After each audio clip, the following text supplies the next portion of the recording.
हमसे रूबरू होकर के उनकी बात हुई, कहते भी थे वाजपेयी जी यहाँ किसी भोगी की जरूरत नहीं है, कमी किसी बात की नहीं है, लेकिन यहाँ है कुछ नहीं।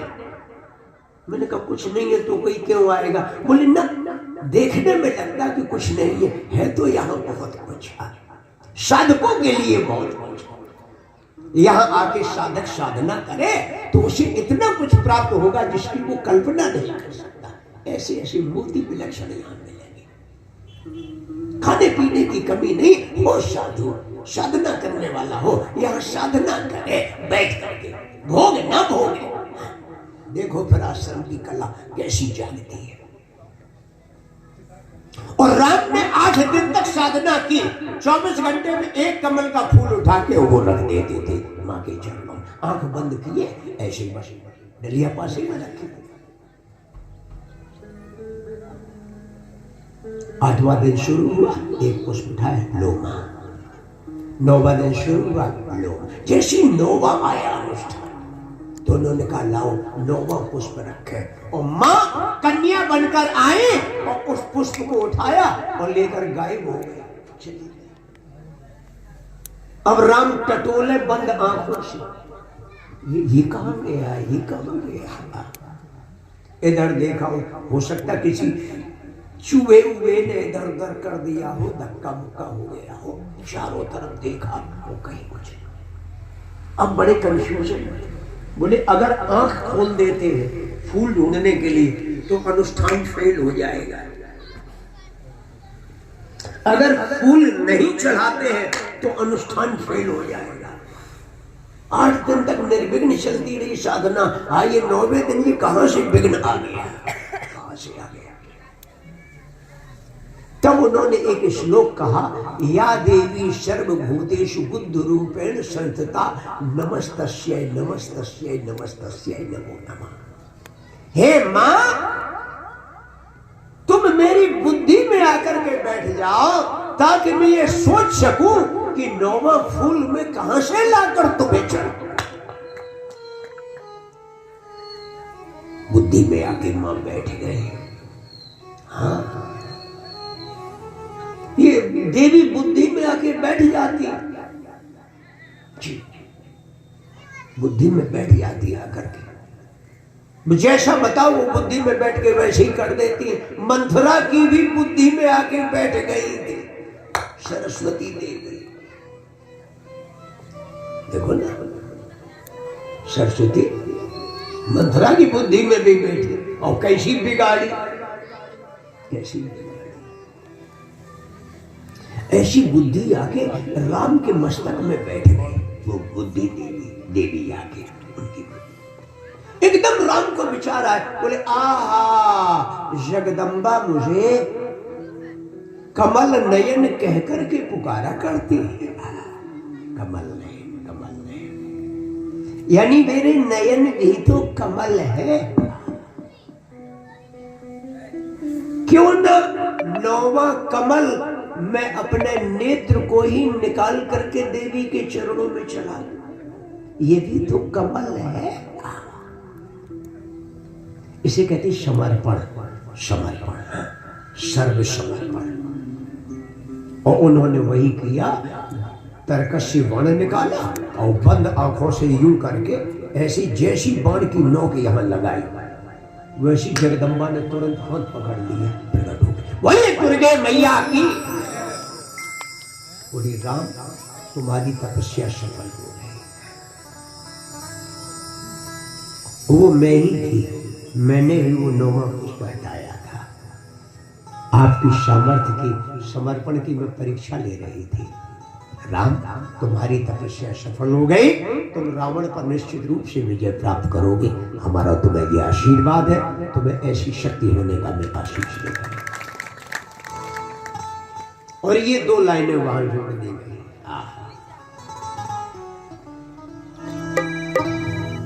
दो नैन बिछाने आया, 2 नैन बिछाने, फूलों की जगह पर एक उर्वर 2 नैन बिछाने आया।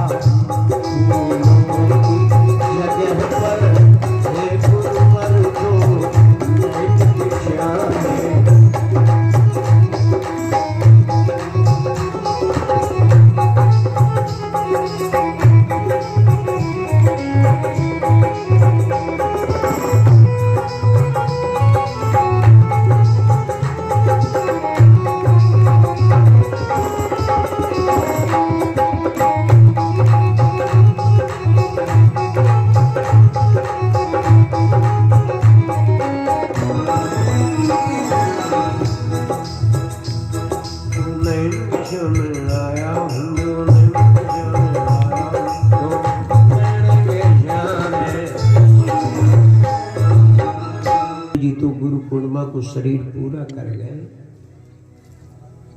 ये आपका भ्रम है। जहां आप हैं वही आपके गुरुदेव हैं, आप ये विश्वास करो। ये जो दुनिया देख रहे हो ना, ऐसी दुनिया बाहर ही नहीं है, भीतर भी एक ऐसी ही दुनिया है। जैसे बाहर की दुनिया खुली आंखों से दिखाई देती है ना, वैसे भीतर वाली दुनिया बंद आंखों से दिखाई देती है, बंद आंखों से। आप आंखें बंद करके देखो तो सही, एकांत में, पब्लिक प्लेस में नहीं, एकांत में, तो आपको दिखाई देगा भीतर एक ऐसा स्रोत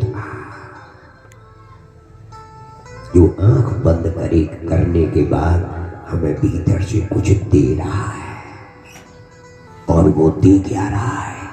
ज्ञान, वो ज्ञान दे रहा है। कई बार आपने सुना होगा, हमें किसी ने नहीं सिखाया, हमें किसी ने नहीं बताया, वो हमारे मन में आया अचानक और हम और देखो आज हम सफल। वो मन से जो आया, वो जो मिला, वो किसने दिया? दिया गुरु ने ही। लेकिन वो गुरु कौन था? वो जो तुम्हारे भीतर बैठा हुआ है, उसने तुम्हें दे दिया, उसने दिया।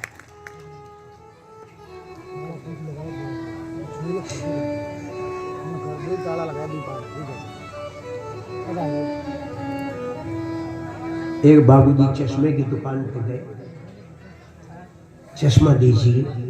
अब उसने नंबर लगाया, 1 नंबर का पहले लेंस, फिर 2 नंबर का, फिर कुछ दिखा, कुछ नहीं कुछ नहीं दिखा, 3 नंबर का। फिर बोले अब कुछ समझ नहीं, कुछ बिल्कुल नहीं, कुछ नहीं। 4 नंबर का सबसे हाईएस्ट। बोले अरे, बोले कुछ नहीं। अब वो डॉक्टर बोला तुम पढ़े भी हो कि नहीं? वो पढ़े ही नहीं था, वो जो लिखा था तो वो पढ़ता क्या? जब पढ़ा होता तो पढ़ता, चश्मा उसमें क्या करा? बोला पढ़े भी हो? बोले पढ़े होते तो चश्मे की दुकान पे क्यों आते? हमने तो ये सुना है कि चश्मे से पढ़ा जाता, इसलिए हम चश्मे की दुकान पे आए। डॉक्टर बोला यद्यपि चश्मे से पढ़ा जाता है, लेकिन पढ़ने के लिए भी भीतर की आंखें खुली हुई होनी चाहिए। वो आंखें खुली हैं। जब तक ज्ञान की वो आंख नहीं खुली होगी, तब तक वो चश्मा भी बेकार है, तुम्हारा कुछ नहीं कर पाएगा, कुछ नहीं कर पाएगा। और वो ज्ञान का प्रकाश जो हमें देता है, वो हमारे अंतर जगत में विचरण कर रहा है। अगर गुरुजी न होते तो समय समय पर हमें उनकी अतीत की स्मृतियां याद न आती होती। एक बार हम गुरुजी के साथ वहां गए थे, एक बार गुरुजी के साथ उनकी हमने चाय पी, गुरुजी ने एक घूंट पी लिया, फिर हमने पी महाप्रसाद। ये सब कहां से? इसका मतलब वो कहीं ना कहीं किसी न किसी रूप में हमारे इर्द गिर्द है। हाँ, दर्शन की आवश्यकता तो है, दर्शन की, प्रत्यक्ष दर्शन की तो आवश्यकता है। जैसे गुरु जी के पास कई आए, गुरुदेव हमारे गुरु जी तो शांत हो गए, हमने सुना है कि गुरु जी एक ही होते हैं। अब हम गुरु जी आपको तो बना नहीं सकते, चूंकि एक ही होते हैं। और गुरु जी हमारे सामने बड़ी समस्या है कि कोई प्रॉब्लम आती है तो हम क्या करें, किससे कहें? तो गुरु जी बोले कि तुम्हें जो नाम दान जिसने दिया है, मानो तो नाम तो तुम उसी का चला, लेकिन तुम्हारे जीवन में जो समस्याएं आए उनके निराकरण के लिए मेरे पास आ जाया करो। उन गुरु जी का भाव हम में रखने लगो, ताकि तुम्हारे जीवन की समस्याओं का निराकरण होता रहे। शेष गुरु तो सबका वही एक है, सबका मालिक एक। अब वो निराकरण तो नहीं दे रहा है, तो निराकरण के लिए बाह्य जगत में मैं बैठा हुआ हूं, अगर आपको ये अच्छा लगे कि नहीं हम आप में उनको देख रहे झांक के, तो आप देखिए और आपको वही उपयुक्त समाधान मिलेगा जिन अपेक्षाओं को लेकर के आप हमारी शरण में आए हुए हो, आपको वो मिलेगा।